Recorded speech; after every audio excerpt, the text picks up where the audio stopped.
नमस्ते प्यारे दोस्तों। आज हम इस वीडियो के माध्यम से बैंकिंग अवेयरनेस के अंतर्गत LAF और MSF ये दोनों के बीच क्या डिफरेंस होता है वो डिफरेंस को देखने की कोशिश कर लेते हैं। First we should be understand LAF का लॉन्ग फॉर्म होता है लिक्विडिटी एडजस्टमेंट फैसिलिटी, जिसे हम तरलता समायोजन संधि या सुविधा भी कह सकते हैं। One thing is most important, अगर हम LAF की बात कर लेते हैं या मार्जिनल स्टैंडिंग फैसिलिटी की बात कर लेते हैं, both are the instrument, both are the tools used by the RBI under the quantitative control of a monetary policy. तो गुणात्मक साधन दोनों भी है। One thing is most important, जो मॉनेटरी पॉलिसी या मुद्रा को कंट्रोल करने के लिए RBI द्वारा हमारे इकोनॉमिक मार्केट में यूज की जाता है।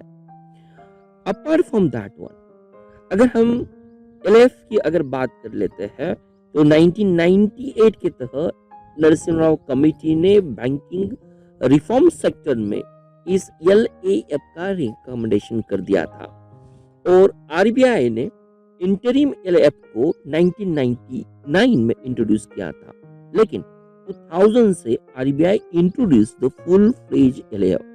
मींस अगर आपके लिए LAF कब स्टार्ट हुआ ये क्वेश्चन आता है तो RBI ने full fledge liquidity adjustment facility को 2000 में शुरुआत की थी।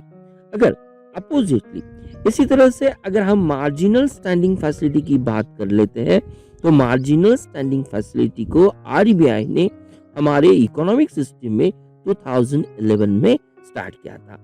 ये भी बात हमारे लिए उतनी ही अहम पॉइंट रखती है। नेक्स्ट पॉइंट आता है कि LAF के लिए और MSF के लिए जो भी कमर्शियल बैंक यहाँ इंट्रोड्यूस होती है, इस ऑपरेशन में भाग लेना चाहती है, उसके लिए जो RBI अप्रूव्ड सिक्योरिटीज होती है, ट्रेजरी बिल्स होती है, they have to be maintain as a collateral अगर उन्हें RBI से कुछ लोन लेना पड़ता है।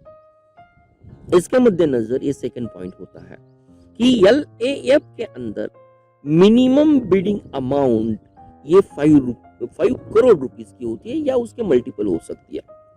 तो ये सेकंड डिफरेंस है। सेकंड डिफरेंस हम क्या देखने वाले कि minimum bidding amount is ₹5 crore for the LAF।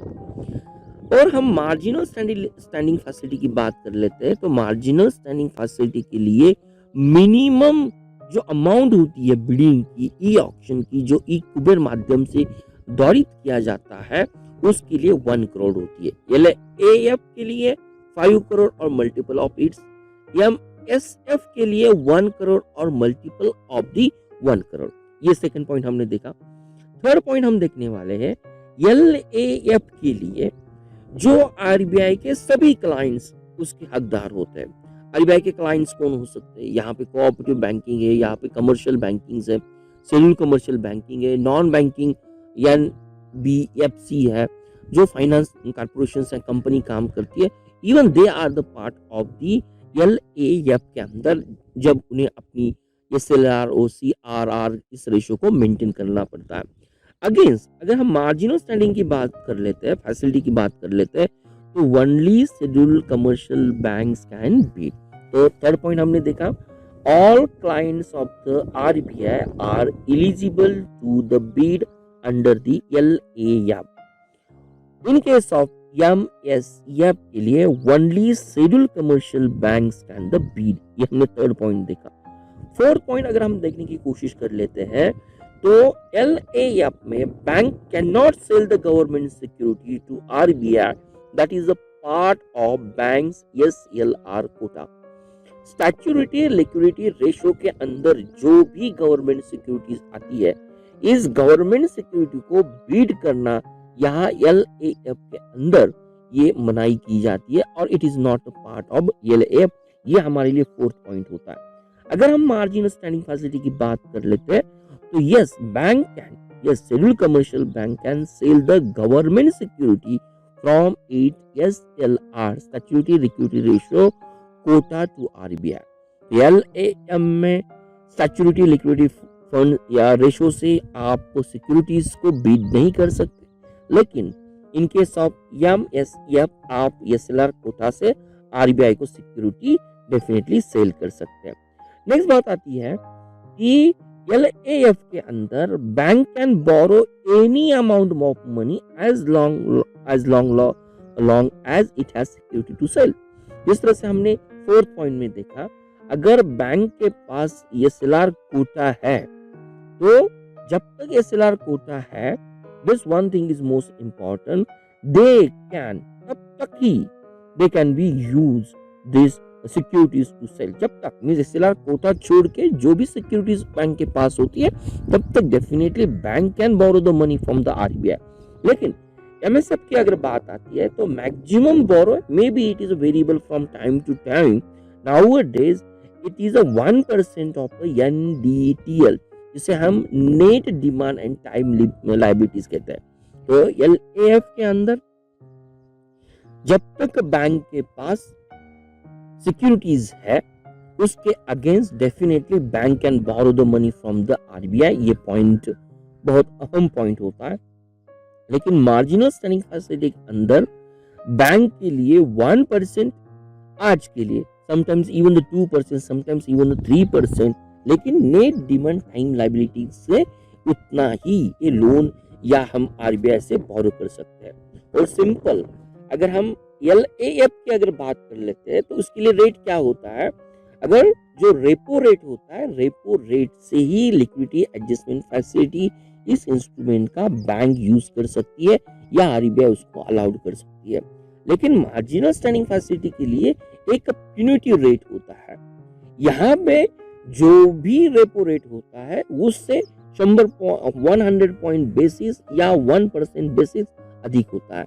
Repo rate plus the 1% अधिक से बैंक को मार्जिनल स्टैंडिंग फैसिलिटी से आरबीआई से लोन प्राप्त करना पड़ता है। मुझे पूरी उम्मीद है जो हमने 5 पॉइंट डिफरेंस देखे, ये 5 पॉइंट डिफरेंस आपको इजीली समझ में आए होंगे। जैसे हम एक बार रिवाइज कर लेते हैं। फर्स्ट हमने देखा एलएएफ के लिए मिनिमम बिडिंग अमाउंट 5 करोड़ की होती है, वेयर मार्जिनल स्टैंडिंग फैसिलिटी के लिए मिनिमम बिडिंग अमाउंट 1 करोड़ और मल्टीपल ऑफ 1 करोड़ होती है। नेक्स्ट पॉइंट हमने देखा all clients of RBI are eligible to the bid in case of LAF. और मार्जिनल स्टैंडिंग फैसिलिटी की बात कर लेते हैं, only schedule commercial banks can bid कर सकते हैं। नेक्स्ट पॉइंट आता है bank can not sell the government security to RBI that is a part of SLR quota in case of LAF. लेकिन एमएसएफ की बात आती है तो bank can sell the government security from its SLR quota to the RBI. Next point आती है in case of LAF, bank can borrow any amount of money as long as it has a security to the sale. In case of LA marginal standing facility की बात आती है तो bank can maximum borrow up to 1% of the NDTL net demand time liability। और last difference जो होता है, अगर रेपो रेट R% है तो वही रेट मार्जिन यहाँ पे एलएएफ के लिए होता है, पर इन case of marginal standing facility के लिए जो रेपो रेट होता है उससे 1% बढ़कर मार्जिनल स्टैंडिंग फैसिलिटीज होती है।